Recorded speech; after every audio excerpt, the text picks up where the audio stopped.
माब्लाबाबो जानो हाया गोसोखौ आं गुबुननो होखाबाय आंनि गोसोखौ गुबुननो होखाबाय बिदि बुंनानै एरायनो सानब्ला गनायगोन नामा बिदि बुंनानै नों एरायनो नागिरबा आं गनायगोन नामा फै जुलियानि फै फै नों आंनि दिथियाव फै फैना फै थानांगौमोन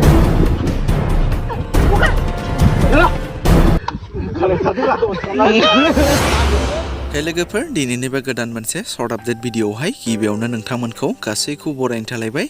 लोगोफोर नोंथांमोना भिडिअनि थाम्बनेल आरो टाइटेलावनो नायनानै एसेब्ला मिथिखाबाय जानांगौ बे भिडिअआ मानि सायाव जागोन लोगोफोर दिनै आं बे भिडिअनि गेजेरजों नोंथांमोननि सिगाङाव बे बोसोराव गोदानै फैनो गोनां मोनसे आबुं बर' सावथुननि सायाव सुंद' आपडेट लानानै फैलायबाय नोंथांमोना बे सावथुना मा आरो बे सावथुनाव सोर सोरनि फाव खालामनायखौ नुनो मोनगोन बेफोरनि सोमोन्दै आबुङै मिथिनो थाखाय भिडिअखौ जागायनायनिफ्राय जोबजासिम नायलाङोब्लानो जाबाय लोगोफोर देग्लाय बोसोर एबा बे 2025 मायथाइयाव बिथां मेन्डेला ब्रह्मनि स्टोरी स्क्रिप्ट आरो डाइरेक्शन होनायाव आरो बिरफुं बर' बिथांनि प्रडिउस खालामनायजों जाम्बी फिल्म प्रडाक्शन एबा जेबी फिल्म प्रडाक्शन बेनारनिफ्राय मोनसे गोदान आबुं बर' सावथुन फैनो थांगासिनो दङ दे लोगोफोर आरो बे सावथुननि मुङानो जादों गोसोआ बोराया आरो बे गोसोआ बोराया आबुं बर' सावथुनावनो गाहायै फाव खालामनायखौ नुनो मोनगोन बर'निनो जाखांफु फाव खालामगिरि बिबेक गयारी लोगोसे मनालिसा हाज'वारी बिथांमोना आरोबाव माखासे गोबांथार फाव खालामगिरिफोर जेरै फैला मेन्डेला दाब्ला अनसुमै रुबुल रिजुमुनि जेजास प्रबिन गयारी आरो माखासे गोबांथार बर'नि गोजाम गोदान फाव खालामगिरिफोरखौ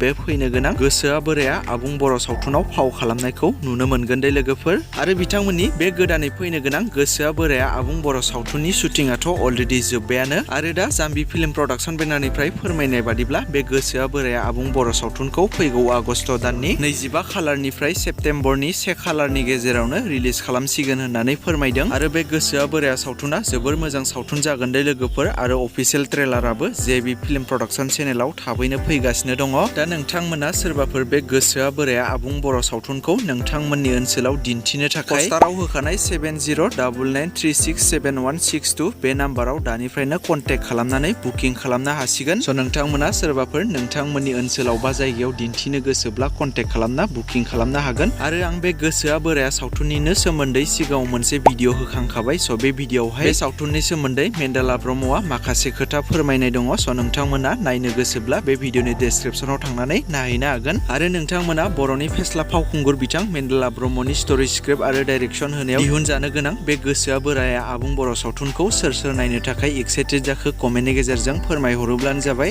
लोगोफोर बिदिब्ला दासिमनि सर्ट आपडेट भिडिअआ बेखिनियानोमोन जुदि नोंथांमोना भिडिअखौ नायनानै मोजां मोनदोंब्ला लाइक खालामदो आरो बेफोरबायदिनो माखासे बर'नि फैनो गोनां सावथुनफोरनि बागै आरो मिउजिक भिडिअफोरनि बागै आपडेटफोरखौ मोननो थाखाय चेनेलाव गोदानै नायदोंब्ला चेनेलखौ साबस्क्राइब खालामनानै खाथिनि बेल आइकनखौबो अल प्रेस खालामना लायोब्लानो जाबाय